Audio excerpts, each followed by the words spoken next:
got the prettiest eyes that I ever seen, 10 times hotter than models on TV. She calls traffic when she walks the street, cause everybody stops and stare and let the horns beep like woo.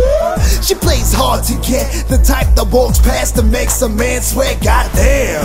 And her body's so fine, you can spot her in the crowd like the sun in the sky.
For the type you wanna change your life and go live for. Cause everybody needs somebody to hold, so I ain't going nowhere until I'm taking you home. I ain't playing no games, I speak nothing but truth, so I ain't lying when I tell you who I'm feeling, it's you.